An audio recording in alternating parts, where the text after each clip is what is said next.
neighborhood. I live across the street from the Metropolitan Museum of Art, which is this fabulous museum of art. And when I was younger, I used to hang out a lot at the museum in search of a meaningful social relationship of some. I used to look for girls at the museum. And I saw on the wall once a nude by Rubens, but a real succulent nude. A naked huntress stabbing to death a warthog. And I got very emotionally involved with the painting, you know, and two guards had to restrain me. Tried to lick some of the oil off the canvas. So I was thinking to myself, at that time, where is it that I could meet the kind of girl that would pose for that type picture? And in my neighborhood, there's an art supply shop that deals in offbeat things. And I run down there, and I get the name of an artist model off the wall. And I call her up. And I came on very strong like an artist. With it. You know, I used a lot of very artistic terms like brush, I said, and easel. I was just adorable. And we agreed on a price, you know, and hung up. And I got all dressed up in my smock and beret, you know, and little Harvey's Bristol cream on the hair. You know? I'm too much when I want to be. And I waited there. An hour later, there's a knock on my door, and standing there is this fabulous woman, but really sensational. And I let her in quickly, you know, and I locked the door with my police lock immediately. And I said to her, take off your clothes right away, because I don't know much about art, but I know what I like.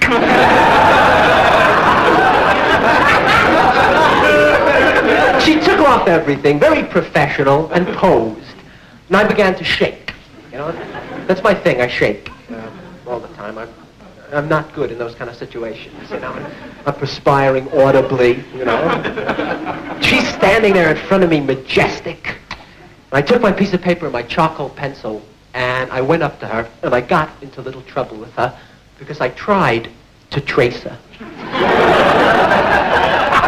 Living, as I do, in our rich neighborhood in New York, we get robbed all the time there. It's a very popular thing in Manhattan. You know, my apartment was robbed around 4 times in 2 years. And I didn't know what to do about it, you know. They just broke in and took things and would leave or anything. And finally I put on my door a little red and white sticker that said, "We gave." I figured that would end it, you know. But it didn't, because a man in my building, Mr. Russo, was held up late at night. 2 very big guys got him in the lobby with a bottle and a stick, you know, and they wanted all this cash. And Russo, like a jerk, tried to sign for it for tax purposes, you know. They hit him a tremendous shot across the frontal lobe, you know, a real smack in the head. And he fell to the lobby in a fetal position, you know. And he lay there till his lease ran out, you know, just like that. And he's never been the same since the blows to the head, you know. He smiles a lot now. He laughs out of context occasionally. He's not as alert as the average tree stump, you know. Sort of. Everybody in the building panicked. They said, I'm small, and I should build myself up. In case I get into trouble, I could defend myself. So I was petrified at that time. I went to Vic Tanny's health club in the United States, and I lifted, and I bent, and I squatted. And nothing happened to me at all. Nothing grew or anything. It was really dismal. And I figured it's ridiculous. Why don't I just forget about it, give Vic Tanny the cash, and ask him if he'll walk me home nights. There is, however, in my neighborhood a kid named Leon, a little weird kid, and Leon takes karate lessons. And Leon is always walking around with his hand cocked at a right angle like this, you know? And everyone said I should learn judo because I'd be an absolute animal if I knew it. What are you laughing at, lady? But judo to me has always been a thing of the bigger your opponent is, the bigger the beating he's going to give you. That's the way I feel about it. The Japanese lost the war, you know, and don't want to get involved. Lived in fear. Then my good friends told me in the back of Esquire magazine, you can send away for a fountain pen that shoots tear gas. A great fountain pen, and it secretes a gaseous billow, you know, it can disorient the dog if necessary. Really a thing. I send away for it. Comes in a plain brown wrapper. unscrew it, put in the tear gas cartridges, clip it in my breast pocket, and I go out one night. This was a long time ago. Some friends of mine were having a surprise autopsy. And I'm dancing, really sensational. Coming home by myself, 2 o'clock in the morning. It's pitch black, I'm all alone, and standing in my lobby is a Neanderthal man. Eyebrow ridges and hairy knuckles like this, He had just learned to walk erect that morning. Came to my house in search of the secret of fire. A tree swinger in the lobby. A mouth breather looking at me like this, So quickly I took my watch out and I dangled it in front of him because they're mollified by shiny objects. But he ate it. I backed off, pulled out my tear gas pen, I unscrewed the top, I pressed the trigger, and some ink trickled on my shirt.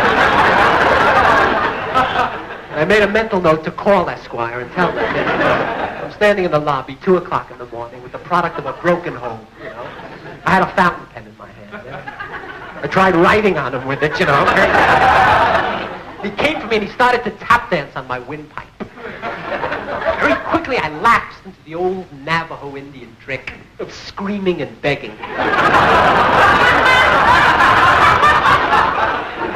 got my head and he started to remove my wisdom teeth, And I'm hitting him and I'm telling him he's the product of an economic squeeze, And I offered to send him to holiday camp if he wanted. And finally some cops, I would say 6 cops came in and they saw what was going on.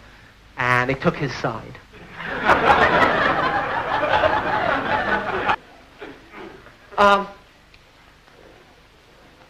I shot a moose once. I didn't mean to break it to you that way. I shot a moose.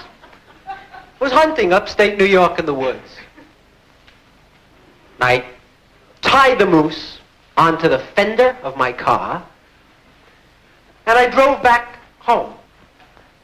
But I didn't realize that the bullet had not penetrated the moose, but had just creased its scalp, knocking it unconscious. So I'm driving home along the highway, and I'm going through a tunnel. The moose woke up. So I'm driving with a live moose on my fender. The moose is signaling for a turn. And there's a law in New York State against driving with a conscious moose Tuesdays, Thursdays, and Saturdays. All right, I don't know what to do. I'm panicky. I realize some friends of mine are having a costume party. I'll go with the moose. I'll ditch him at the party. It wouldn't be my responsibility. So I drive to the party. I go up to the front door. The moose is next to me. I knock on the front door. The host comes to the door. I say, hello. You know the Solomons.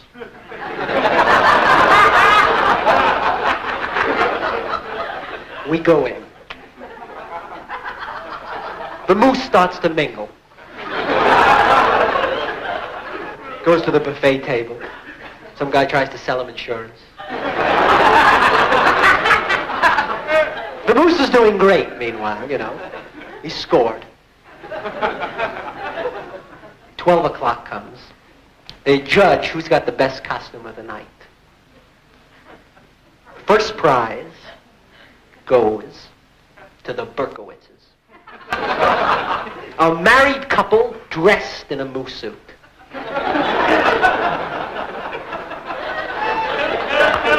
The moose comes in second.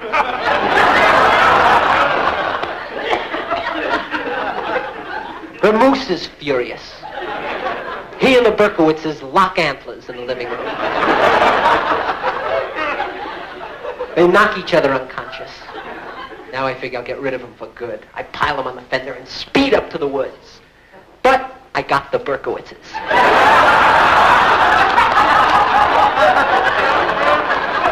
I'm driving along with 2 Jewish people on my fender. And there's a law in New York State. The next morning, the Berkowitzes wake up in the woods in a moose suit. Mr. Berkowitz is shot, stuffed, and mounted at the New York City Golf Club. And the joke is on them because they don't allow Jews.